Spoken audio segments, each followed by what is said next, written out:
জন্ম ও মৃত্যুর শংসাপত্র দেওয়ার ব্যবস্থায় বড় পরিবর্তন আনলো রাজ্য সরকার। এবার থেকে পঞ্চায়েত প্রধান বা পুরপ্রধানরা এই নথি কোনোভাবেই ইস্যু করতে পারবেন না। শংসাপত্র দেওয়ার দায়িত্ব থাকবে সরাসরি সরকারি আধিকারিকদের হাতে। স্বাস্থ্য দপ্তর গোটা রাজ্যের জন্য দায়িত্বপ্রাপ্ত আধিকারিকদের নাম ও এলাকা নির্ধারণ করবে। বৃহস্পতিবার নবান্নে সাংবাদিক বৈঠক করে এই সিদ্ধান্তের কথা জানান মুখ্য সচিব মনোজ আগরওয়াল। তার বক্তব্য, জন্মের শংসাপত্র অত্যন্ত গুরুত্বপূর্ণ সরকারি নথি। সাম্প্রতিক সময়ে এই নথিকে ঘিরে একাধিক অভিযোগ সামনে এসেছে।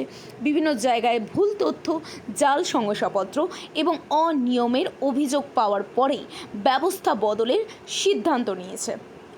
1997 সাল থেকে নথিভুক্ত সমস্ত জন্ম ও মৃত্যুর শংসাপত্র পর্যায়ক্রমে যাচাই করবে রাজ্য সরকার।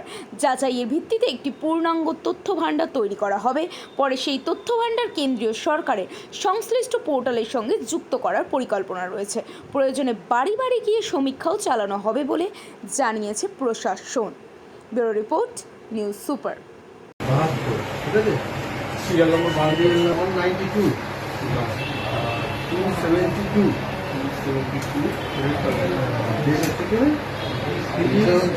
খাতারও আপনার একটা সিরিয়াল নাম্বার আছে 30/12 হয়ে গেল। এইবারে সিরিয়াল নম্বর 1 থেকে স্টার্ট করো। ওর মধ্যে 2/1/1931 সিরিয়াল নম্বর 1।